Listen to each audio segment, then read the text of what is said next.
और इस वक्त बाड़मेर में मुख्यमंत्री अशोक गहलोत कुछ कह रहे हैं, चलिए आपको सुनाते हैं।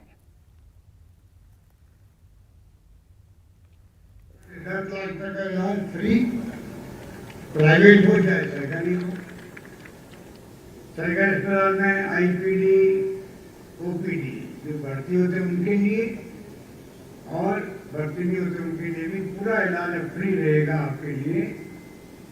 ये पूरे राजस्थान लागू हो गया है। आपको जानकर खुशी होगी कि विपक्ष वाले कहते हैं कि बजट तो बहुत शानदार आ गया, तो लागू कैसे होगा, लागू कैसे होगा, पैसा कहाँ से आएगा। तो मैंने असेंबली में कहा गुलाब चंद कटारिया जी को, राठौड़ साहब को, तमाम विपक्ष के नेताओं को कि भाई कम से कम ये चिंता तो मुझे करने दो, आप चिंता क्यों कर रहे हो। बजट मैंने पेश किया, मुझे लागू करना है, आप कह रहे हो कि पैसे कहाँ से आए, लागू कैसे होगा, ये चिंता मुझे करने दो, आप चिंता में दो, लागू होके रहेगा। आप देख रहे हो, आपको जानने पसंद होगी कि उम्मीद तो बड़ी योजना है जिसमें चिरंजीव भी है, टूरिज्म को उद्योग का दर्जा दे दिया आपने, बड़ा फैसला है। टूरिज्म का उद्योग का दर्जा मैं केंद्र मंत्री था इंदिरा गांधी के साथ में, तब से मांग कर रहे हैं, 35-36 साल हो गए, पहली बार हमने इसको मेरी कलम से लिखा हुआ था। ये टूरिज्म को उद्योग का दर्जा देना, पूरे राजस्थान में टूरिज्म इंडस्ट्री वाले बहुत खुश हैं, होटल वाले खुश हैं, टूर ऑपरेटर खुश हैं, कोई सोच नहीं सकता। अब हमारे यहाँ विदेश से और देश से इतने टूरिस्ट आएंगे और ज्यादा आएंगे, इन्वेस्टमेंट करेंगे, लोगों को रोजगार मिलेगा। बहुत बड़ा फैसला हुआ। 19 तो बड़ा फैसला लागू हो गया अभी तक होने। अभी जो मैं कहना चाहता हूँ आपको, बजट इस बजट के 1 अप्रैल को जो कल गया है, तब तक मैंने 210 बजट घोषणा तो मैंने स्वीकृति दे दी है। तो 19 बड़ी योजना है। कहने का मतलब है, मैं आपको विश्वास दिलाता हूँ, आम जनता को आपके माध्यम से पूरे प्रदेशवासियों को, आप चिंता मत करना। इस बजट को मैंने बजट चलते हुए मैंने पूरे सेक्रेटरी की मीटिंग ले ली है, काम बांट दिया है और पाबंद कर दिया है। हर एक को डिपार्टमेंट को इसको लागू करना ही पड़ेगा, करना ही पड़ेगा, करना ही पड़ेगा, कोई रोक नहीं सकता है। गांव-गांव में, पंचायत समिति में, पंचायतों में जो लोग फैसले किए हैं, ये मैं समझता हूँ बहुत तारीफ के काबिल है। अभी मैं देख रहा था अभी हमारा ने पूछा था इसी स्कीम का नाम, जल जीवन, हमारा क्या नाम था आपने, जनता जल योजना। बात छोटी चीज थी, जनता जल योजना से सब परेशान थे, बिल बढ़े पा रहे थे, बिजली का, हैंडपंप, ट्यूबवेल सब बंद पड़े रहते थे। एक झटके मैंने आपकी भावना समझ करके जनता जल योजना को पीएचडी को सुपुर्द कर दिया। सबसे अधिक खुश हुए ऐसे में पानी बनी तो इस योजना को लेके बनी, जब गाँव में कमरे में पानी की सुविधा मिलेगी। एक एक चीज जो जनता ने मुझे कहा, आप लोगों ने कहा, हर वर्ग से मैंने बातचीत करी, वीडियो से, एनजीओ से बात करी, उद्यमी से बात करी, किसानों से बात करी, कर्मचारियों से बात करी।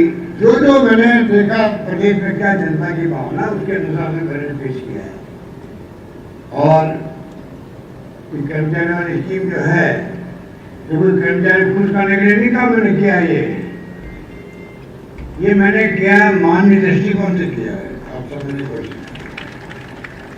मैं तो चाहता हूँ हिंदुस्तान के अंदर हर व्यक्ति को सोशल सिक्योरिटी मिले, इंसान को। आज हम 21st सेंचुरी पहुंच गए हैं, 70 साल हो गए आजादी को। विकसित दुनिया के राष्ट्र के अमेरिका, इंग्लैंड, जर्मनी, जापान, वहां पर हर इंसान को वीकली पैसा मिलता है जिंदा रहने के लिए, जीवन पालने के लिए। मुझे कहते हैं सामाजिक सुरक्षा करते हैं। आज हम बड़ी बड़ी अट्टालिकाएं बनाते हैं, ये बन रही है आपकी, जापान में बन रही है, मशीनें बन रही है, खाली मजदूरी मजदूर करता है तब जाके बनती हो। वो मजदूर जो बूढ़ा हो जाता है, उधर सही काम नहीं करता है, तो भूखा मरेगा क्या? सरकार की ड्यूटी को जिंदा रखने के लिए पूरा उसको पेंशन का प्रबंधन ढंग से करें। अभी 90 लाख लोगों में पेंशन देना राजस्थान के अंदर, वो नाकाफी है। हर व्यक्ति को आराम से जिंदगी प्रेशर कर सके, ये पूरे हिंदुस्तान की सोच होनी चाहिए, सरकार की सोच होनी चाहिए, क्योंकि आदमी को, इंसान को सोशल सिक्योरिटी मिले। यही बात सोच करके हम लोगों ने कर्मचारी के लिए, एक कर्मचारी 35 साल 38 साल काम करता है। पहली पेंशन थी, बहुत शानदार थी। वो रिटायरमेंट के बाद में आराम से उसको पेंशन मिलती थी, DSA जुड़वा जाता था उसका अंदर, उसको सिक्योरिटी थी, बुढ़ापे के अंदर मेरे को तकलीफ नहीं आएगी। पर जो नई पेंशन योजना आई उसमें वो पैसा जमा करवा कटौती होने लगी कर्मचारी की, सरकार भी उसमें कटौती करवा रही है। और 35-40 साल के बाद में वो पैसा जमा हो रहा है शेयर मार्केट के अंदर। आप कल्पना करो, शेयर मार्केट में भाव ऊंचे नीचे होते रहते हैं, कई कंपनी डूब जाती है, उस पर क्या होगा कि आपको कितनी पेंशन मिलेगी।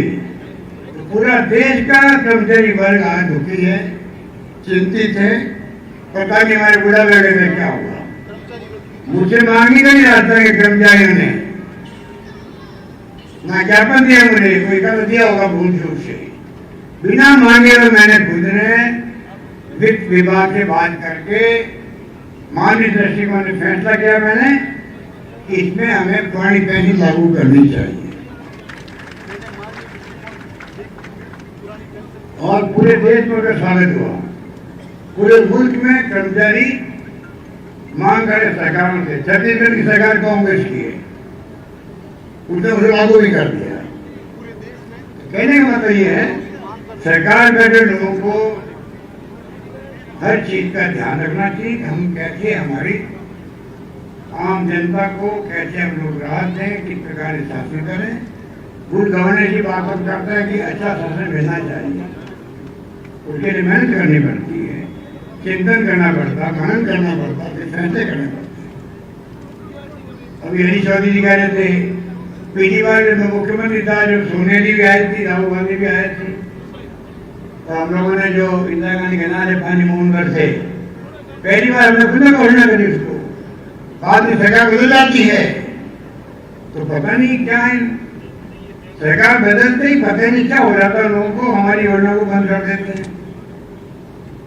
हरीश जी कह रहे 2-3 योजना बंद भी कर दी। मैं बंद नहीं करता हूँ, रिफाइनरी बंद कर दी, पानी हमारा, बिजली हमारी, तेल हमारा, भागीदारी 26% नहीं क्यों? और इनको पूछो, हिंदुस्तान की भागीदारी राज्य में कहीं होती ही नहीं है, हम ही नहीं ले रहे थे। हमें तो जबरदस्ती कहा गया कि आप लोगे तो ही हम रिफाइन लगा पाएंगे। SBI, state bank of India की जो एक सब्सिडी होती है, उसको काम दिया हुआ था, उसने कहा तभी रिफाइन लग पाएगी, तब 26% भागीदारी स्टेट की होगी। बड़े हिंदुस्तान में कई रिफाइनरी में राज्य सरकार में भागीदारी नहीं है। कौन समझे उनको? 5 साल बर्बाद कर दिए। आज वो रिफाइनरी जो 37,000 करोड़ की थी, 40 के आसपास हो गई। आज अभी तो ये SPC द्वारा बोल नहीं रहे हैं, अब मालूम पड़ेगा आपको, वो रिफाइनरी 14,000 करोड़ की होने जा रही, 14,000 करोड़। जितना डिले होगा उसका भाव बढ़ जाता है, कॉस्ट बढ़ जाती है उसकी, वो भुगतना पड़ेगा भारत सरकार के SPC को भी, राजस्थान सरकार को भी। इसलिए मैं कभी काम मना नहीं करता हूँ। शानदार रिफाइनरी लग रही है, आपके तेल निकल गया, गैस निकल गया, पूरा कार्यक्रम हो गया बाढ़ में। पहले अधिकारी आना नहीं चाहते थे, अब बाढ़ में कौन नहीं आना चाहते, बता दीजिए आप। तो रात दिन में फर्क पड़ गया। आपके जिला मुख्यालय में मेवाराम जैनदार तो लड़ के धमकी देकर काम करवाते हैं, अस्पताल बना दो, बेड बढ़ा दो, पता नहीं क्या क्या मांग करते रहते हैं। नहीं करे तो रूठ जाते हैं, इनको मनाना पड़ता वापस। अभी एक और रूठ गए थे, मुझे कुछ नहीं मिला, पता नहीं कुछ नहीं मिला, सबको मिला, इनको मिला, ये कुछ नहीं मिला। घर आके बैठ गए, अरे बैठ गए कुछ नहीं मिला तो और दे देंगे आपको यार, आप तो रूठ दो कम से कम। तब जाके ये प्रोग्राम रखा, ये वाला रुके हुए तभी। तो कहने का मतलब है कि आप बेसिन लो, पानी की योजना हो। अभी जोधपुर का थर्ड फेज पानी का इंदिरा गांधी खदान का, उसको मैंने मंजूर कर दिया था। फिर जापान, फिर फ्रांस से मिल पाया वहां से, तो मैंने खुद स्टेट के बजट से मैंने मंजूर किया। उसमें 211 गांव बाड़मेर के भी हैं, आपके बड़ौदा के आसपास के, उनको लाभ मिलेगा। बाकी योजना आपकी है, उसको हम पूरी करेंगे। जल जीवन मिशन में आ गया है। अब मीडिया क्योंकि साथ में है, मोदी जी के दबाव में है, एक तरफ खबर देता है। जल जीवन मिशन आज अपना हम दे रहे हैं, आज अपना सरकार दे रही है, केंद्र सरकार दे रही है। जबकि राजस्थान को उनको देना चाहिए 90% पहल देना चाहिए केंद्र को। आज तक ये चाहे हैं पानी के अंदर राजस्थान जैसे प्रदेश को जहाँ सूखा पड़ता रहता सदियों से, गांव की दूरी है, आप जानते हो बाड़मेर वाले लोगों, जैसलमेर, बाड़मेर, बीकानेर, जोधपुर, एक गांव दूसरे गांव की दूरी 20-20 किलोमीटर होती है। ढाणी और दूर होती है। यूपी में एक गांव खत्म हुआ नहीं, दूसरा गांव शुरू हुआ नहीं, वहाँ पानी पहुंचाना तो दिक्कत है दूसरे गांव में। हमारे एक गांव से दूसरे गांव पानी पहुंचाना तो लंबी तो पाइपलाइन खींचती है, बिजली के तार खींचते हैं, सड़कें लंबी बनानी पड़ती है, कितनी क्वालिटी आती है। हम बार बार सरकार से कह रहे, भारत सरकार से आप राजस्थान को विशेष दर्जा दो, जिससे कि हमें 90% लाभ मेरे केंद्र से मिले। नहीं दे रहे वो लोग। पूरी राजस्थान की योजना है बहुत बड़ी, 40,000 करोड़ की, 13 जिले की वो। हम कहते हैं कि राष्ट्रीय योजना शुरू घोषित करो। प्रधानमंत्री ने, मोदी जी ने वादा किया जयपुर में और अजमेर के अंदर, नहीं करने वो 16 योजनाएं राजस्थान की देश की 16 योजनाएं, राष्ट्रीय परियोजनाएं पूरा पैसा भारत सरकार खर्च कर रही है। इसके लिए उन्होंने परवाह नहीं करे। जल शक्ति मंत्री जोधपुर के हैं, या तो उनकी कोई परवाह नहीं करा, कोई सुनवाई नहीं होती उनकी, या वो कुछ इंटरेस्ट ले नहीं रहे होंगे। क्या कारण है? एक मंत्री राजस्थान में होकर के एक परियोजना 13 जिले की है, वो क्या पानी का बहुत बड़ा संकट है हमारी तरह। उस योजना को राष्ट्रीय परियोजना घोषित करवाने में नाकामयाब है। ये एक रहस्य बना हुआ है। इसलिए मैं कहना चाहूंगा, हमारी सरकार, आपने मुझे आशीर्वाद दिया है, 30 बार बनाया मुख्यमंत्री। मेरी नैतिक जिम्मेवारी है कि मैं आकाश होके में आपके यहाँ बचपन से घूमता हूँ, 50 साल मेरे हो गए हैं। एक बार मरे लोग मर रहे थे, हरी चौधरी जो मालूम है, मैं बाड़मेर के, जैसलमेर के गांव में गया हूँ जमाने के अंदर। बाद में गाड़ी जाते थे मरीज अस्पताल के अंदर, मलेरिया का इलाज करवाने के लिए, खून टेस्ट करवाने के लिए। इतना भारी प्रकोप हो गया था जमाने के अंदर। ये भगत शेखावत थे मुख्यमंत्री, और सरकार की नींद खुलने नहीं थी उस वक्त में। परसों मरे रहे थे, हमारे पीसी प्रेसिडेंट थे, उन्होंने मांग करी, कोई परवाह नहीं करा था। बीबीसी ने रेडियो बोला, बीबीसी का, राजस्थान में मलेरिया का बहुत बड़ा प्रकोप है, सैकड़ों लोग मारे जा रहे हैं। तब जाके नींद खुली थी सरकार की। तभी मैं घूमाऊँ गाँव आपके। इसलिए मैं जानता हूँ आकाश होके में आप बहुत भूख चुके हो। आज नरेगा आया है, शिक्षक अधिकार दिया सोनिया गांधी ने, मनमोहन सिंह जी ने। अभी हमारा भी कह रहे थे नरेगा के बाद में अब अकाल में वो चिंता नहीं रहती है। पहले काम मांगने के लिए नेताओं में आगे पीछे बैठना पड़ता था। काम होना चाहिए, चारा की प्रबंध होना चाहिए। अब 100 दिन का रोजगार कानून बनाने की गारंटी मिल गई है देशवासियों को। इसीलिए आज कोरोना के वक्त में हमारे लोग जिंदा रहेंगे बेचारे। मैं पता नहीं क्या होता, वो नरेगा वो है, शानदार योजना है। 2 रुपये किलो गेहूँ, 3 रुपये किलो चावल, हम 1 रुपये किलो कम दे रहे हैं आज तक। शिक्षक अधिकार, बच्चे स्कूल में जाते थे, अंग्रेजी स्कूलों में बहुत पैसा लगता था। हमने खुद ने स्कूल खोलना शुरू कर दिया अंग्रेजी। आज इतनी भीड़ बढ़ रही बच्चों की, मुझे खुशी है। कल मैं जोधपुर शहर में था, गांव की बातें छोड़ो, वही मांग बहुत भयंकर है। अंग्रेजी का जमाना आ गया है, अंतर्राष्ट्रीय लैंग्वेज अंग्रेजी है। हिंदी तो में सीखनी पड़ेगी। साथ में बच्चे अगर अंग्रेजी पढ़ लिख जाएंगे तो मोबाइल फोन सबके हाथ में है, दुनिया मुट्ठी में है, पूरा ज्ञान करोड़ अरबों उसमें पेज है, जितना चाहो देख लो, उसके अंदर दुनिया का ज्ञान आपके मुट्ठी में है। तो आप सोच सकते हो कि आज अंग्रेजी स्कूल हमने खोलना शुरू कर दिया है राजस्थान के अंदर। आने वाले 5, 10, 15 साल बाद देखेंगे हिंदुस्तान में राजस्थान के बच्चे इंग्लिश बोलेंगे, बातचीत करेंगे, लिखेंगे, पढ़े लिखेंगे, उनकी तनख्वाह पता नहीं कितने लाख हुई, कोई सोच नहीं सकता। हर चीज हम सोच समझ के कर रहे हैं। इसलिए मैं कहना चाहूंगा कि कोई कमी रख नहीं रहे हम लोग, मोबाइल फोन दे रहे हैं हम लोग 1,33,00,000 महिलाओं को, 1,33,00,000 महिलाओं को मोबाइल फोन मिलेगा। ये महिलाएं बैठी हुई है, जो है जिनको चिरंजीवी योजना का कार्ड बना, उसमें महिलाओं का ही मुखिया, उसके नाम महिला का नाम है उसके अंदर, पूरे परिवार की मुखिया के रूप में। उन सबको मोबाइल फोन के माध्यम से, वो स्मार्टफोन होगा, इंटरनेट होगा उसके अंदर, 3 साल तक आराम से वो अपनी कोई शिकायत है घर की, मोहल्ले की कोई शिकायत है तो 181 में बात कर सकती है, शिकायत लिखा सकती है। तो हम चारों ओर से हम चाहते हैं कि इस प्रकार से आम जनता का भला हो, चाहे पानी की स्कीम हो, बिजली के अंदर आपको मालूम है मैंने 9 साल की पेटेंट है अभी तक, पूर्व में बिजली कनेक्शन दे देगी 9 साल की, पिछले साल मैंने 1.5 लाख कनेक्शन दिए, अब मैंने घोषणा कर दी 9 साल की सबकी पेटेंसी 3-4 लाख जो भी है, अगले 2 साल में सबको कनेक्शन दे दिए जाएंगे। तो इस वक्त आप सुन रहे थे मुख्यमंत्री अशोक गहलोत को, लेकिन इसी बीच एक बड़ी खबर आपको बता दें, करौली से इस वक्त की बड़ी खबर है, जहां पर आगजनी और इसके अलावा पथराव का एक मामला सामने आया है।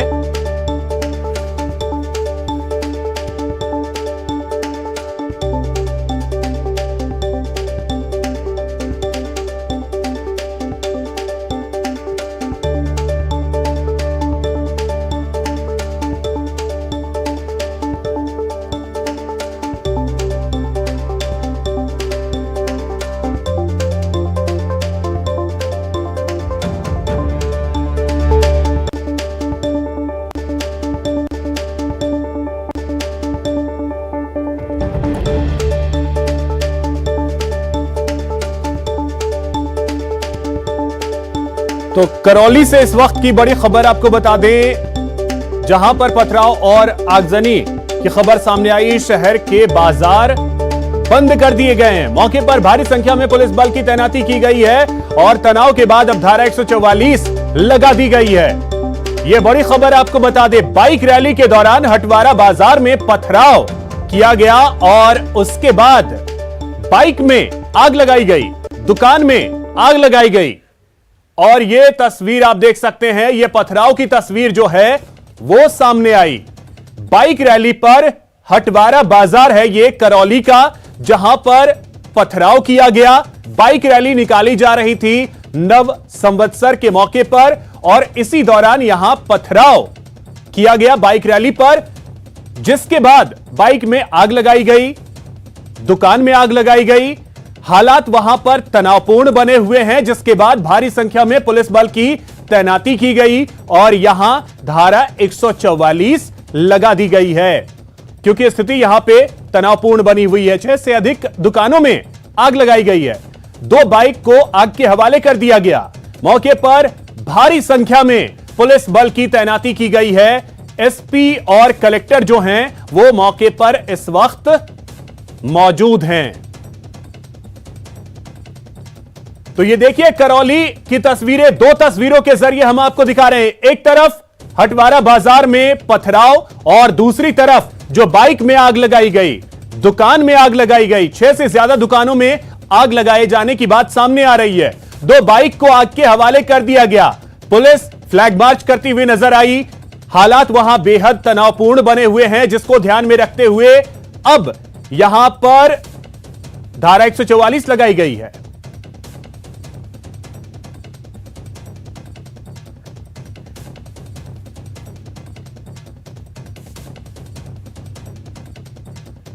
तो न्यूज 18 राजस्थान से फोन पर बात करते हुए विधायक लाखन सिंह ने क्या कहा है वो आपको सुनाते हैं।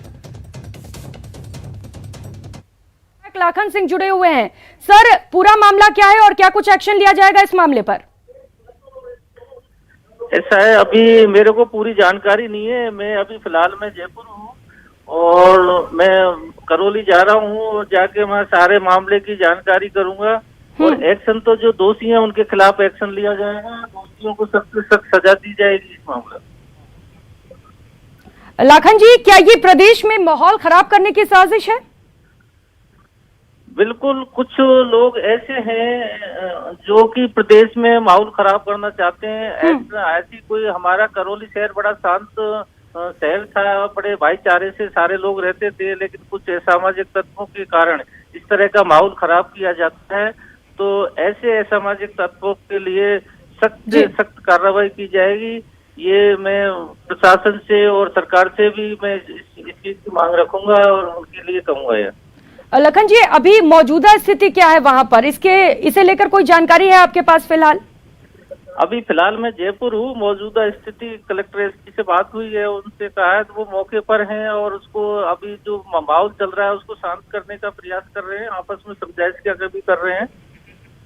लखन जी, जिस तरीके से यहाँ पर माहौल खराब किया गया है, स्थिति बेहद खराब हो चुकी है, क्या इस पर जांच की जाएगी, कार्रवाई की जाएगी मामले पर? बिल्कुल जांच की जाएगी, कार्रवाई की जाएगी। जो इसमें दोषी पाया जाएगा उसको सख्त से सख्त सजा दी जाएगी।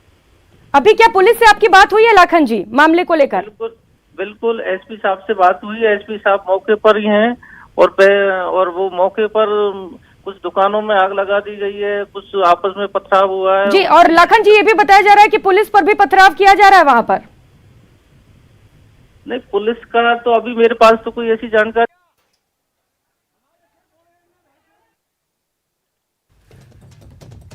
तो इस वक्त खुद शैलेंद्र सिंह जी जो कि एसपी है करौली के, वो हमारे साथ जुड़ गए हैं। शैलेंद्र जी, सबसे पहले तो क्या स्थिति है वहां की सर इस वक्त?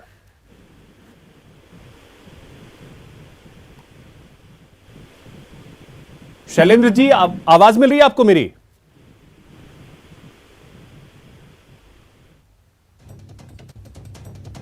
लगता है शैलेंद्र जी तक आवाज नहीं पहुंच पा रही, लेकिन उनसे जुड़ेंगे और स्थिति वहां पे क्या है उसके बारे में जानेंगे और ये माहौल क्यों बना, ऐसी स्थिति क्यों बनी, ये भी अब बड़ा सवाल है जिसके जवाब तलाशे जाने जरूरी हैं कि करौली में आखिर इस तरीके की तस्वीर क्यों सामने आई, जहां एक तरफ पथराव, दूसरी तरफ बाइक में आग। करौली से सहयोगी धर्मेंद्र हमारे साथ इस वक्त जुड़े हुए हैं। धर्मेंद्र, सबसे पहले तो वहां की स्थिति इस वक्त की जानना चाहेंगे, क्या स्थिति है इस वक्त?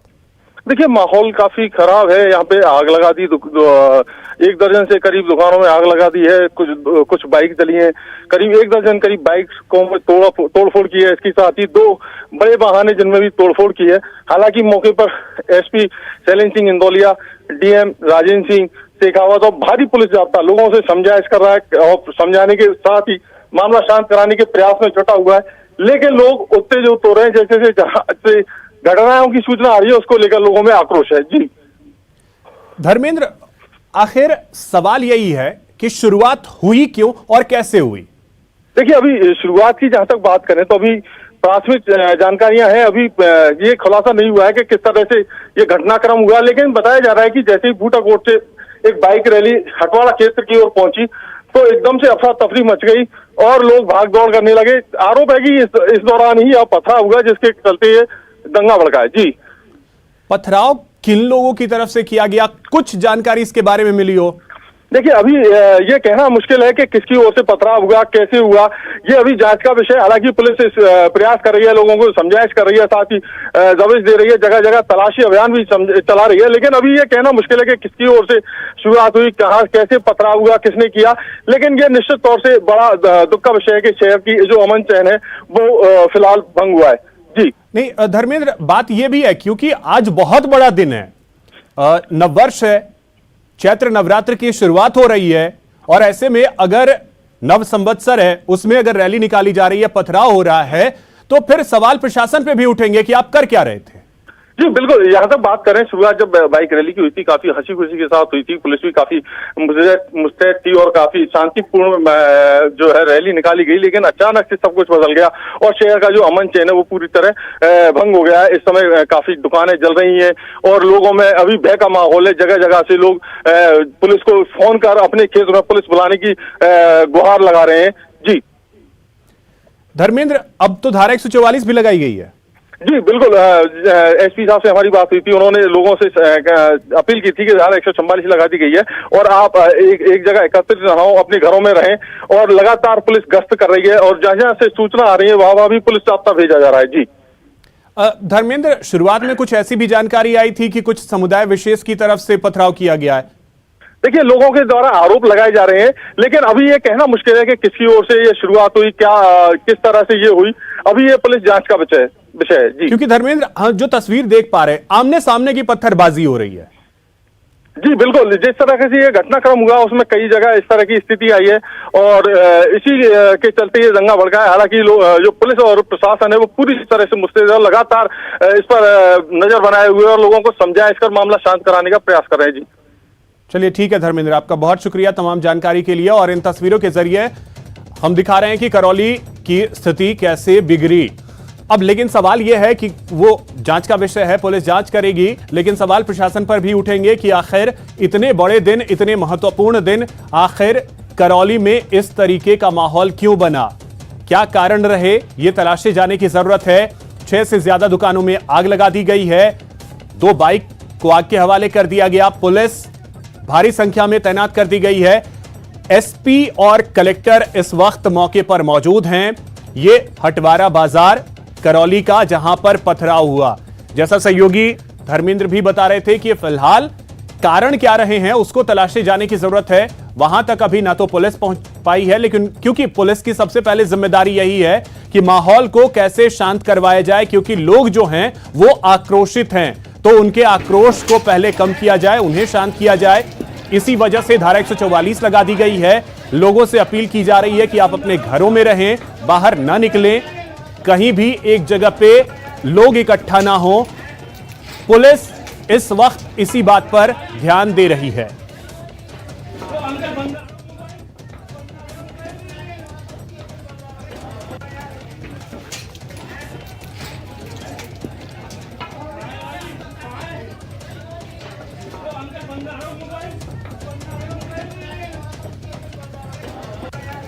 तो जो जानकारी अभी तक निकल करके सामने आई है कि 2 बाइक को आग के हवाले कर दिया गया है, करीब 6 से ज्यादा दुकानों में आग लगाई गई है।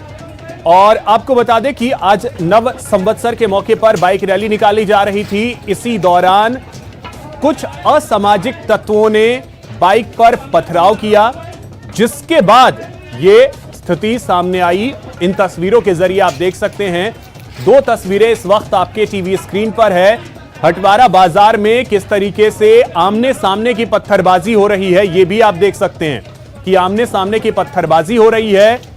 और दूसरी जो तस्वीर है वो आग लगाने की तस्वीर, 2 बाइकों को जला दिया गया, करीब 6 से ज्यादा दुकानों में आग लगाई गई है। भारी संख्या में पुलिस बल की तैनाती की गई है। आज का दिन बेहद खास है और इस खास मौके पे अगर करौली में तनाव की स्थिति पैदा हुई है तो कारण क्या था, किस वजह से ये हालात बने। बाइक रैली अगर निकाली जा रही थी तो क्या उस दौरान सुरक्षा की कोई व्यवस्था नहीं थी, सुरक्षा के इंतजाम किए गए थे या नहीं किए गए थे, यह भी बहुत बड़ा सवाल है कि बंदोबस्त किस तरीके से शहर में थे कि इस तरीके के हालात बने। तो सवाल कई सारे हैं, इनके जवाब जो है वो प्रशासन को देने होंगे कि आखिर क्या वजह रही कि शहर में इस तरीके के हालात बने हैं आज के इस खास दिन पे।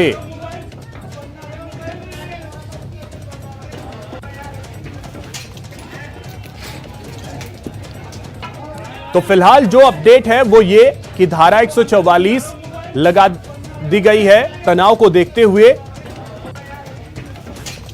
और इस वक्त खुद विधायक लाखन सिंह जी हमारे साथ जुड़ गए हैं। लाखन सिंह जी, बहुत स्वागत है आपका न्यूज 18 राजस्थान पर। थैंक यू सर, आपके विधानसभा क्षेत्र में आज के दिन इस तरीके की तस्वीर सामने आई,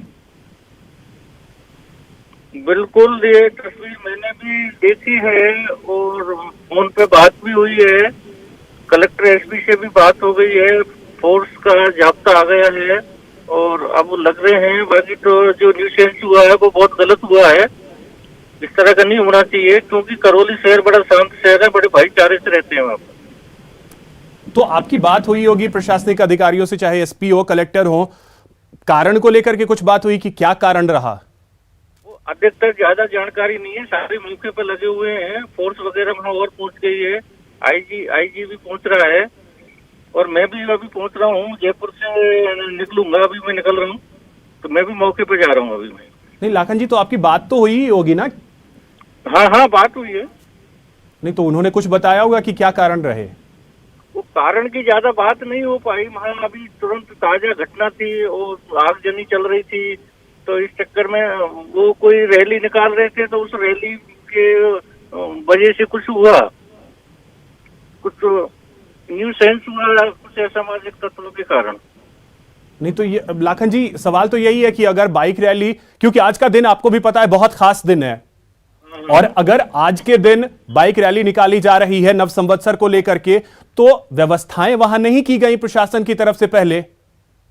प्रशासन की कमी रही होगी, प्रशासन की मैं नहीं कह रहा, प्रशासन की कमी नहीं रही है, प्रशासन की कमी रही है जब इतनी सारी चीजें, इतनी बड़ी घटना हुई है। तो अब मैं वहां जा रहा हूँ, जाने के बाद ही पूर्णतः पता लगेगा कैसे हुआ, क्या हुआ।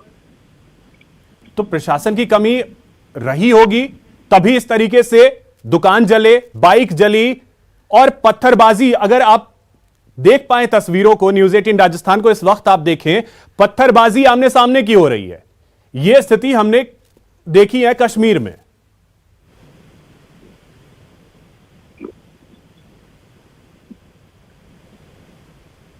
लाखन जी,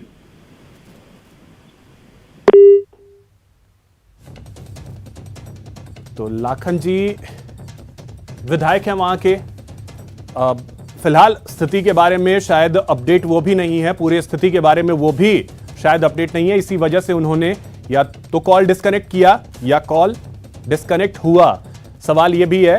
बहरहाल जो तस्वीरें हम आपको दिखा रहे हैं वो ये तस्वीरें इस बात की तस्दीक कर रही हैं कि कमी रही, जिसकी वजह से ये तस्वीर सामने आई कि करौली शहर जो है वो इस वक्त 144 धारा झेल रहा है। कारण यह है कि एक बाइक रैली निकाली जा रही थी, उस बाइक रैली पर पथराव हुआ, कुछ असामाजिक तत्वों ने पथराव किया। तो क्या उस बाइक रैली के दौरान व्यवस्थाएं प्रशासन की तरफ से उस तरीके से नहीं की गई थी कि पथराव अगर हुआ तो उन असामाजिक तत्वों को समय रहते खदेड़ा जाए, पकड़ा जाए, ताकि ये हालात ना बने? ऐसा हो ना सका और उसके बाद, पथराव के बाद, 2 बाइकों में आग लगा दी गई, दुकानों में आग लगाई गई। वहां के हालात इस वक्त ऐसे हैं कि मजबूरन प्रशासन को धारा 144 लगानी पड़ी है। तो आप अंदाजा लगा सकते हैं कि जो बहुत बड़ा दिन है, बहुत खुशियों भरा दिन है, आज करौली के लिए शायद वो बेहतर दिन न रह सका और तनाव की स्थिति में करौली में अब 144 धारा लगा दी गई है। मौके पर एसपी और कलेक्टर मौजूद हैं, क्योंकि अब सवाल जो हैं वो एसपी से भी पूछे जाएंगे। एसपी साहब को भी अब जवाब देना होगा, कलेक्टर साहब को भी जवाब देना होगा कि आखिर क्या वजह रही कि उनके जिले में ये हालात बने।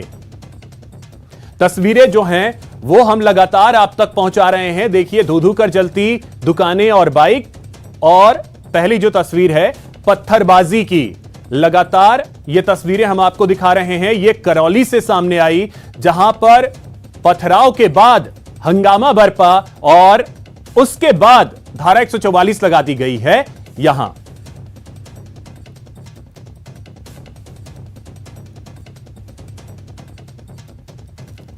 तो मौके पर भारी संख्या में पुलिस बल की तैनाती की गई है, लोगों को समझाने का प्रयास किया जा रहा है और एसपी और कलेक्टर खुद मौके पर मौजूद हैं, क्योंकि वहां तस्वीरें जो हैं वो, ये आप तक पथराव की तस्वीरें देख सकते हैं कि आमने सामने की पत्थरबाजी किस तरीके से हो रही है। अब ये कौन लोग हैं, सवाल ये है, कि किन्होंने इस तरीके के हालात बनाए करौली में। तस्वीरों को देखें तो आमने सामने की पत्थरबाजी हो रही है, दो गुट आमने सामने पत्थरबाजी करते हुए आपको तस्वीरों में नजर आएंगे। ये हालात क्यों बने, अब ये स्थिति रही और उसके बाद की ये तस्वीर आप देख सकते हैं जब धू-धू कर जलती ये बाइक आपको नजर आएगी। और सहयोगी धर्मेंद्र हमारे साथ जुड़े हुए हैं। धर्मेंद्र, इस वक्त की स्थिति क्या है? देखिए, अभी स्थिति तनावपूर्ण बनी हुई है और जो लगातार तनाव की स्थिति बनी हुई है उसको चलते हुए जो सूचना मिली है फिलहाल, और कर्फ्यू लगा दिया, शहर में कर्फ्यू की घोषणा कर दी गई है और लगातार शहर की लाइट बंद है। करीब 1 दर्जन से अधिक दुकानों में आग लगा दी है। काफी दुकानों में तोड़फोड़ की गई है। ये जो फुटाकोट क्षेत्र से तनाव बढ़ता हुआ बड़ी हटरिया, छोटी हटरिया, वजीरपुर दरवाजा और कई क्षेत्रों में फैल चुका है। बड़ी संख्या में पुलिस जाब्ता तैनात किया है। सूचना ये भी मिली है कि आईजी करौली के लिए रवाना हो चुके हैं और घटना की जानकारी मिलते ही करौली विधायक लाखन सिंह भी करौली के लिए निकल चुके हैं। धर्मेंद्र, यानी कि 144 से आगे बढ़ते हुए अब कर्फ्यू लगा दिया गया है पूरे शहर में? जी, ये कंफर्म कर दिया गया है प्रशासन की तरफ से? जी, बिल्कुल कंफर्म कर दिया गया है। चलिए, तो ये एक और अपडेट आपको दे दें। सहयोगी धर्मेंद्र बता रहे हैं कि अब करौली में 144 से आगे बढ़ते हुए प्रशासन ने कर्फ्यू लगा दिया है। यह बड़ी खबर इस वक्त की आपको बता दें, करौली में तनाव की स्थिति को देखते हुए अब कर्फ्यू लगा दिया गया है। प्रशासन ने कर्फ्यू की बात कही है। अब करौली शहर में इस वक्त कर्फ्यू लगा दिया गया है, यानी घर से कोई बाहर नहीं निकल सकता। ठीक है धर्मेंद्र, एक चीज आपसे जानना चाहेंगे, जैसा आपने बताया धारा 144 लगाई गई, अब एक कर्फ्यू का ऐलान कर दिया गया, बावजूद इसके जो तनाव है वो कम होता नजर नहीं आ रहा है और दायरा आपने कहा कि बढ़ता जा रहा है। जी देखिए, बताना चाहूंगा, इसका कारण यह है कि यहाँ कैला देवी का मेला चल रहा था। पूरा पुलिस जाब्ता कैला देवी में तैनात था और नवसर के अवसर पर कुछ मात्रा में पुलिस जाब्ता लगाया था। लेकिन जैसी घटना हुई है उसके बाद से काफी संख्या में पुलिस जाब्ता मौके से करौली के लिए बुलाया है और जैसे ही पुलिस जाब्ता पहुंचेगा तो स्थिति कंट्रोल में होगी। हालांकि एसपी और कलेक्टर खुद स्वयं पूरी जो व्यवस्था है उसको संभाले हुए हैं, लगातार लोगों से समझाइश कर रहे हैं। पुलिस जाब्ता भी जहाँ सूचना मिल रही है वहां पहुंच रहा है, लेकिन अभी स्थिति कंट्रोल आने में थोड़ा सा टाइम लग सकता है। जी, यानी अभी फिलहाल की स्थिति यह है कि स्थिति प्रशासन के कंट्रोल में नहीं है?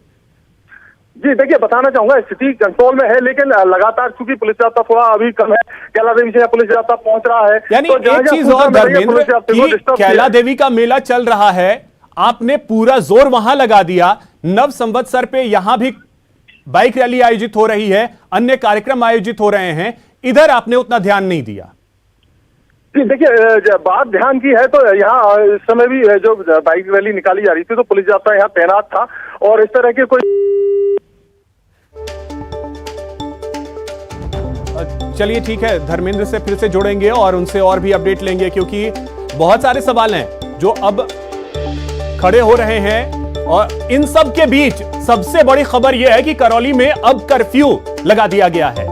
करौली में तनाव के बाद कर्फ्यू की घोषणा कर दी गई है प्रशासन की तरफ से।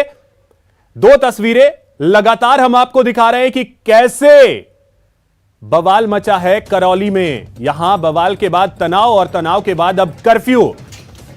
हटवारा बाजार में सबसे पहले पथराव हुआ बाइक रैली पे, नव संवत्सर पे बाइक रैली निकाली जा रही थी और उसके बाद यहां पे पथराव हुआ। पथराव के बाद आगजनी हुई, आग लगाई गई दुकानों में, बाइक में। अब जो जानकारी है, अपडेट यही है कि करीब 12 से ज्यादा दुकानों में आग लगा दी गई है। अभी तक 6 दुकानों को लेकर के जानकारी थी, लेकिन अब जो जानकारी है 12 से ज्यादा दुकानों में आग लगाई गई है। 2 बाइक को आग के हवाले कर दिया गया है। भारी संख्या में पुलिस बल की वहां तैनाती की गई है, एसपी कलेक्टर खुद वहां मौजूद हैं और उसके बाद अब कर्फ्यू का ऐलान किया गया है कि करौली में फिलहाल कर्फ्यू लगा दी गई है।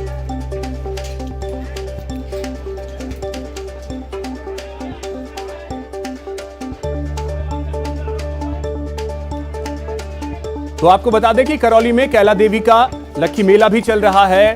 भारी संख्या में वहां पुलिस बल की तैनाती की गई है और शायद यही कारण रहा कि यहां पुलिस बल उतना नहीं रहा, जिसकी वजह से यह स्थिति पैदा हुई। सवाल यह भी है इसके जवाब भी तलाशे जाने जरूरी हैं। और अभी की जो स्थिति है करौली की, वो ये है कि प्रशासन ने लोगों को समझाने की कोशिश की, शायद लोग समझ नहीं रहे हैं, इसी वजह से अब कर्फ्यू लगा दिया गया। और यही वजह है कि अब जो पुलिस बल है वो भारी संख्या में वहां तैनात किया गया है, और भी पुलिस का बल जो है वो बुलाया गया है करौली में, जहां पर बाइक रैली पर पथराव के बाद यह तनाव फैला। ये तस्वीर आप देखिए, यही तस्वीर हम आपको दिखा रहे हैं, यही वो तस्वीर है जिसके बाद करौली में यह हंगामा बरपा है। ये तस्वीर आप देखें, आमने सामने की पत्थरबाजी, और यही एग्जैक्टली अगर कहें तो मामला भी यही था, पत्थरबाजी का।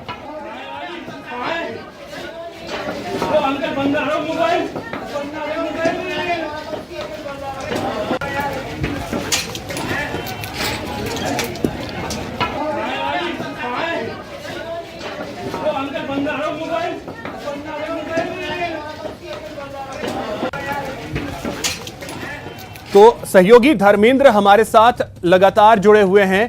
धर्मेंद्र, एक और चीज, जब बाइक रैली निकाली जा रही थी तो उस दौरान क्या व्यवस्थाएं थी प्रशासन की तरफ से सुरक्षा को लेकर? सवाल यह है। जी देखिए, बताना चाहूंगा, जब बाइक रैली निकाली जा रही थी तो करौली सदर, करौली कोतवाली पुलिस का जाब्ता तैनात था, साथ ही यातायात पुलिस भी साथ में चल रही थी। एक गाड़ी रैली के आगे और एक गाड़ी रैली के पीछे भी चल रही थी, साथ ही यातायात पुलिस भी साथ चल रही थी। लेकिन जैसे ही हटवाड़ा खेत में बाइक रैली पहुंची तो आधी रैली आगे निकल गई और आधी बीच में रह गई। इसी दौरान पथराव की सूचना मिली, जिससे खेत में हड़कंप मच गया और ये पूरा बवाल हुआ है। जी अभिषेक।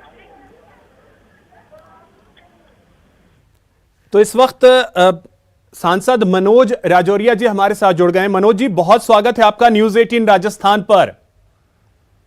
जी बताइए। जी मनोज जी, आपके संसदीय क्षेत्र में आज हंगामा बरपा है और अंत में करौली में कर्फ्यू लगा दिया गया है। जी जी, मुझे जानकारी मिली है कि मैं सवाई माधोपुर का भी राष्ट्रीय अध्यक्ष आए थे कि वहाँ हिंदू नववर्ष पर शोभा यात्रा निकाली जा रही थी, तो कुछ अपद्रव्यों द्वारा वहाँ पे पथराव किया गया और पथराव के बाद में जिन लोगों को जो यात्रा निकालते थे उनके घर दुकानों को आगजनी की गई है और काफी लोगों के पथराव से घायल हुए हैं। उनका जिला चिकित्सालय में इलाज चल रहा है। कलेक्टर से मैं लगातार संपर्क में हूँ। तो मनोज जी, आपने बात की है, तो सवाल यही है कि आखिर कारण क्या रहे, इसको लेकर के कलेक्टर से बात हुई तो कुछ निकल कारण तो यही था कि कुछ लोगों ने यात्रा पे पथराव किया है, तो कारण तो प्रशासन उसको ढूंढे कि ऐसे असामाजिक लोग जिन्होंने चलती हुई शांतिपूर्ण चलती हुई यात्रा पर पथराव किया, तो कारण प्रशासन ढूंढ के लाए। और कलेक्टर से, एसपी से मेरी बात हुई है कि तुरंत ऐसे अपराधियों को गिरफ्तार करें, उन पर कार्रवाई करें। काफी लोग घायल हैं, उनका अस्पताल में सही इलाज करे। एक गंभीर रूप से घायल है, उसको विशेष रूप से ध्यान देने के लिए मैंने निर्देश दिया है और शांति बनाए रखने के लिए कर्फ्यू लगाने का निर्णय किया गया है। नहीं तो मनोज जी, कारण क्या लगते हैं? क्योंकि सवाल ये है कि आज का दिन बहुत खास होता है और ये जो तस्वीर, अगर आप न्यूज 18 राजस्थान पे ये तस्वीरों को देखें तो जिस तरीके की पत्थरबाजी हो रही है आमने सामने की, ये तस्वीर हमने जनरली कश्मीर में देखी है। ऐसा प्रतीत होता है कि जो राष्ट्र का गौरव है, जो हिंदू नववर्ष मनाने का जो सपना हिंदू नवयुवक देखता है, उसको देखकर कुछ लोगों को आज भी इस राष्ट्र में तकलीफ होती है और उनको ऐसे इस तरीके से पथराव किया जाता है। तो मैं सोचता हूँ कि कहीं न कहीं दूषित मानसिकता, जो राष्ट्रविरोधी मानसिकता है, उसका स्पष्ट प्रतीक है। प्रशासन को सख्त निर्देश दिए हैं कि ऐसे अपराधियों को गिरफ्तार कर उनको जेल के अंदर डाले, कार्रवाई करें। तो फिर वजह क्या? क्योंकि कोई अपना नववर्ष भी ना मनाए। मैं वजह वही तो बता रहा हूँ, वजह तो सामाजिक, तो वही कोई अपना नववर्ष भी ना मनाए, कोई एक धर्म की यात्रा को बर्दाश्त भी नहीं कर पाए, तो ये इससे ज्यादा दुर्भाग्य इस देश के क्या होगा। जो लोग अपने आप को सेक्युलर कहते हैं, जो लोग धर्मनिरपेक्षता की बात करते हैं, जो दोहरा चरित्र रखते हैं, ऐसे लोगों के लिए पूरे समाज को भी सोचने का विषय हुआ कि उनके साथ में किस तरीके का वातावरण और सोच, दोहरा चरित्र कब तक चलेगा। तो मनोज जी, आपने जैसा बताया कि कलेक्टर साहब से आपकी बात भी हुई, लेकिन एसपी साहब भी हैं, जिम्मेदारी उनके ऊपर भी बहुत अहम है जिले की। एसपी से एसपी से मैं लगातार फोन कर रहा हूँ, कोई फोन उठा नहीं रहे। वो कलेक्टर से चर्चा हुई है मेरी। और आपने एक और चीज घायलों को लेकर कहा, कितने लोग घायल हुए हैं सर? देखिए, एक गंभीर रूप से घायल की जानकारी मिली है, बाकी लगभग 8-10 लोगों की जानकारी मिली है। चलिए, बहुत शुक्रिया मनोज जी हमारे साथ जुड़ने के लिए और बातचीत करने के लिए। तो अभी जो सांसद हैं मनोज राजौरिया, उन्होंने कहा कि कलेक्टर साहब से बात हुई है, एक व्यक्ति के गंभीर रूप से घायल होने को लेकर के जानकारी मिल रही है। इसके अलावा 1 से 2 लोग और हैं जो घायल हैं। एक व्यक्ति को लेकर के जानकारी अभी मिली है कि वो गंभीर रूप से घायल है, जिसका अस्पताल में इलाज चल रहा है। उन्होंने साथ ही यह भी कहा कि वो लगातार कलेक्टर से संपर्क में हैं, एसपी को लगातार फोन कर रहे हैं, लेकिन एसपी से उनकी बात नहीं हो पाई है। यह स्थिति है करौली की। और तस्वीरें अगर आप देखें और आप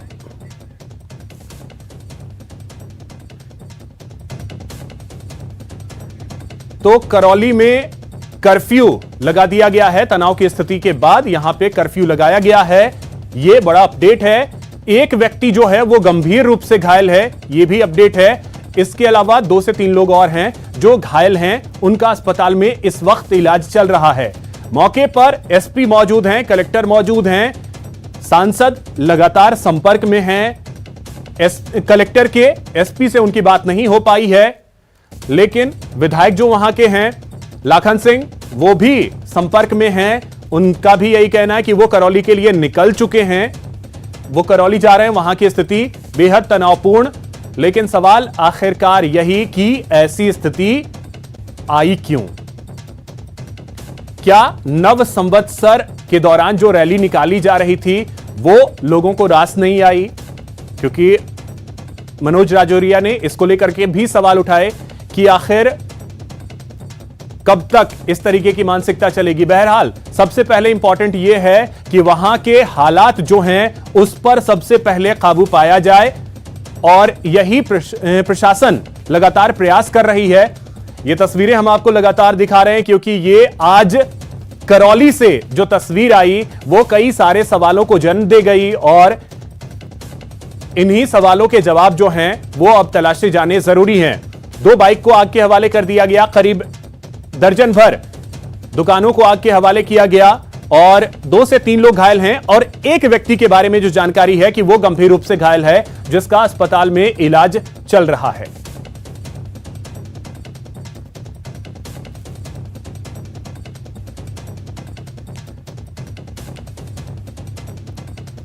तो धर्मेंद्र हमारे सहयोगी लगातार जुड़े हुए हैं। धर्मेंद्र, अब आपके पास क्या अपडेट है? क्योंकि सांसद महोदय ने तो यह कहा कि एक व्यक्ति जो है वो गंभीर रूप से घायल भी है। जी देखिए, मैं अभी हॉस्पिटल पहुंचा हूं और मैं इस मामले को लेकर जानकारी कर रहा हूं कितने लोग यहाँ घायल हैं। लेकिन सूचना मिली है कि बड़ी संख्या में लोग घायल हैं, क्योंकि जब बाइक रैली निकल रही थी तो उस पर पथराव हुआ है, तो कुछ लोग चोटिल हुए हैं, काफी बाइकों को नुकसान हुआ है, 1 दर्जन से अधिक बाइकों को नुकसान हुआ है। और जो घायलों को करौली हॉस्पिटल लेके आए हैं, और लगातार प्रशासन भी इसको लेके नजर बनाया हुआ है। तो यहाँ जो घायलों की स्थिति है उनको ज्यादा गंभीर नहीं है। 1-2 घायल है, उनकी गंभीर स्थिति है, और कुछ लोग चोटिल हुए हैं जिनको यहाँ उपचार दिया गया, कुछ लोग भर्ती किया गया। तो एक सेकंड आप सर, ये कितने घायल आए? तो जी पता लगा कि 1 दर्जन से अधिक लोग यहाँ घायल चोटिल होकर आए हैं करौली हॉस्पिटल में, जिनको भर्ती कराया गया है। जी अभिषेक, 1 दर्जन से ज्यादा लोग घायल हैं और गंभीर रूप से घायल 1। जी अभिषेक, 1 दर्जन से अधिक लोग घायल, और गंभीर कितने हैं? ज्यादा गंभीर कोई जयपुर रेफर थोड़ी किया, जयपुर रेफर एक व्यक्ति को गंभीर रूप से घायल होने की स्थिति में जयपुर रेफर किया है। जी धर्मेंद्र, जिसकी चर्चा शायद सांसद महोदय भी कर रहे थे, मनोज राजौरिया एक व्यक्ति के गंभीर रूप से घायल होने की चर्चा भी कर रहे थे, उसे ही रेफर किया गया है। रेफर कौन किया? रेफर कौन है? जी बताना चाहूंगा अक्षय, देखिए जिस तरह से ये पथराव हुआ है, जिस तरह से हुआ है, कुछ लोगों के चाकू डंडे, और उनकी भी यहाँ सूचना है, तो उससे पूरा का पूरा माहौल जो है गरमाया हुआ है, और इसी के चलते जो है अफरा तफरी का माहौल हॉस्पिटल में बना हुआ है। जी अभिषेक, बिल्कुल। तो पहले ये अपडेट अपने दर्शकों को दे दें कि एक व्यक्ति जो है वो गंभीर रूप से घायल है, जिसे अब करौली से रेफर किया गया है जयपुर के लिए। उसे इलाज के लिए जयपुर भेजा जा रहा है। इसके अलावा कुछ और लोग जो घायल हैं उनकी संख्या दर्जन भर से ज्यादा यानी 12 से ज्यादा लोग जो हैं वो घायल बताए जा रहे हैं। एक व्यक्ति जो गंभीर रूप से घायल है उसे भेजा गया है अब जयपुर।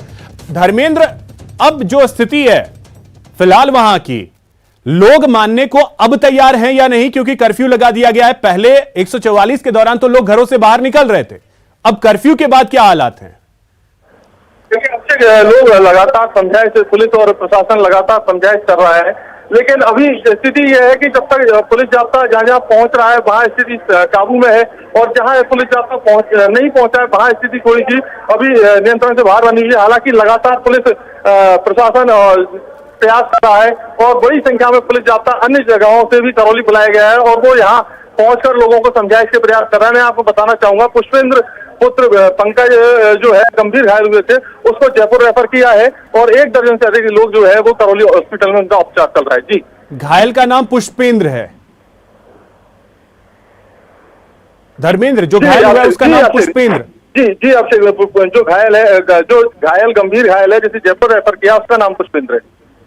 जो व्यक्ति गंभीर रूप से घायल है उसका नाम पुष्पेंद्र है, उसे जयपुर रेफर कर दिया गया है।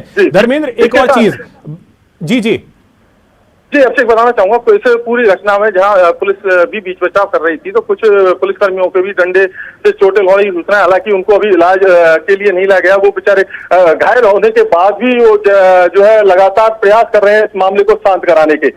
जी, यानी धर्मेंद्र, पुलिस वालों पे भी हमला किया गया है। अभिषेक मैं बताना चाहूंगा यहाँ दर्शकों को कि जो कुछ घायल पुलिसकर्मी उनके नाम हमारे पास हैं। रामेश्वर दयाल जी जो सीआई है, जो थाना अधिकारी, खुद करौली के थाना अधिकारी, उनके घायल होने की सूचना है। गोपाल सिंह उनका चालक है, उनके घायल होने की सूचना है। साथ ही एक महाराज सिंह कांस्टेबल और सुमेर सिंह कांस्टेबल है, उनके भी घायल होने की सूचना है, जिनको बाकायदा इनका नाम यहाँ पुलिस ने हॉस्पिटल के में दर्ज कराया है। और ये पुलिस जाब्ता उस समय जब पथराव हुआ उस समय बाइक रैली के आगे आगे चल रहा था। जी अभिषेक, यानी करौली के जो थानाधिकारी हैं वो घायल हो गए हैं। इसके अलावा टोटल संख्या बता दें, नंबर कितना है धर्मेंद्र? जी देखिए, जिस तरह से ये 4 पुलिसकर्मी हो रहे हैं तो ये संख्या अब लगभग बढ़कर 17 हो गई है। जी अभिषेक, तो यानी 4 पुलिसकर्मी घायल हैं, बाकी 13 लोग घायल हैं। टोटल संख्या जो है घायलों की वो 17 हो गई है। पुलिस वाले भी इसमें घायल हैं और एक व्यक्ति जो गंभीर रूप से घायल है, पुष्पेंद्र नाम का यह शख्स, जिसे इलाज के लिए अब जयपुर भेज दिया गया है। तो बड़ी खबर ये करौली से, जहां से आपको बता दें कि अभी की स्थिति यह है कि कुल 17 लोग घायल हुए हैं, जिनमें से 4 पुलिसकर्मी भी हैं। 4 पुलिसकर्मी भी घायल हुए हैं और इसमें करौली के जो थानाधिकारी हैं, करौली थाना जो है शहर का, वहां के थानाधिकारी भी घायल हुए हैं, उन्हें भी इलाज के लिए लाया गया। 4 पुलिसकर्मियों के घायल होने की जानकारी मिल रही है और एक व्यक्ति जिसका नाम पुष्पेंद्र है वो गंभीर रूप से घायल हुआ है। उसे इलाज के लिए पहले करौली अस्पताल लाया गया, अब करौली अस्पताल से उसे शिफ्ट किया जा रहा है जयपुर, उसे जयपुर भेजा गया है। धर्मेंद्र, एक और चीज, जैसा आपने कहा कि जहां जहां पुलिस वाले जा रहे हैं वहां स्थिति कंट्रोल में आ रही है, दायरा कितना हो गया है?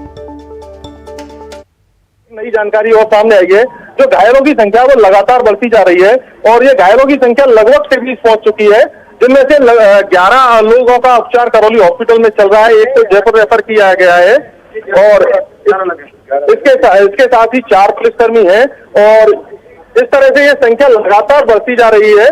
और अभी जो घायल जो है यहाँ उनका उपचार किया जा रहा है करौली हॉस्पिटल में। साथ ही जो पुलिस है वो बड़ी संख्या में यहाँ तैनात है और जो घायल है उनको उपचार के लिए लाया जा रहा है। जी अभिषेक, ये घायलों की संख्या, जैसा आपने बताया कि जो जहां जहां पुलिस वाले जा रहे हैं वहां वहां तो स्थिति कंट्रोल में आ रही है, तो यह दायरा कितना फैल चुका है?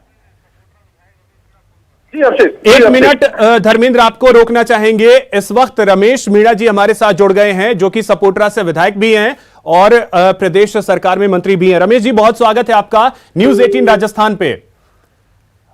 रमेश जी, ये क्या स्थिति बन गई करौली में?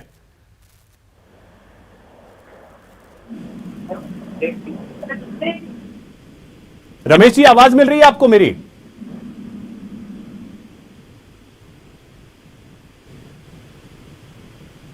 लगता है रमेश जी तक आवाज नहीं पहुंच पा रही है। रमेश जी, आवाज मिल रही है आपको मेरी?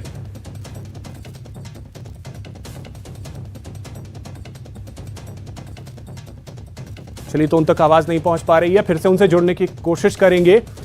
धर्मेंद्र, आपको मेरी आवाज मिल रही है? जी अभिषेक। धर्मेंद्र, जैसा आपने बताया कि पुलिस वाले जहां जहां जा रहे हैं कंट्रोल में स्थिति आती जा रही है, तो ये दायरा कितना फैल गया है?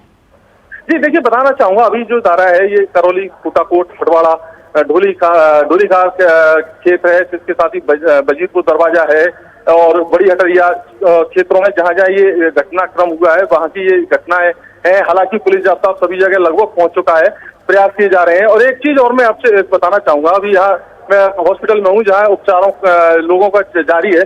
तो जिस तरह से ये घटनाक्रम हुआ है उसमें न सिर्फ ये पथराव और डंडे की घटनाक्रम हुआ है, सूचना ये भी मिली है कि कुछ घायलों को चाकू भी मारे गए हैं। तो ये एक बड़ा विषय है। हालांकि अभी बदमाश और जो जिन्होंने ये वारदात को अंजाम दिया उनकी पहचान होना बाकी है। तो ये पुलिस को जांच का विषय है कि ये किस तरह से ये साजिश हुई है। जी अभिषेक। यानी जो लोग घायल हुए हैं उनके शरीर पे चाकू के भी निशान हैं?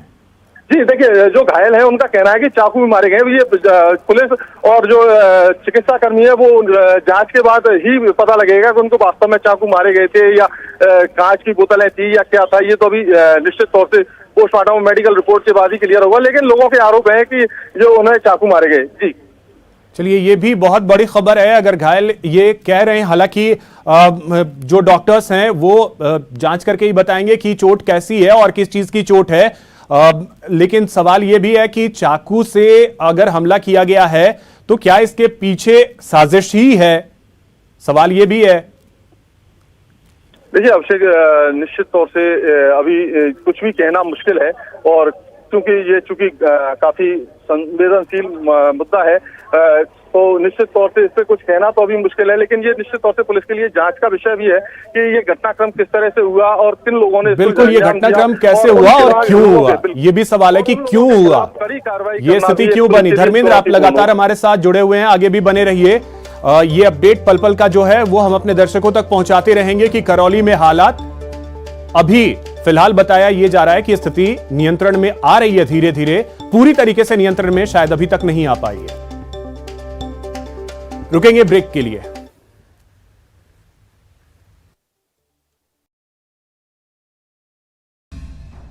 राज्यसभा चुनाव 2022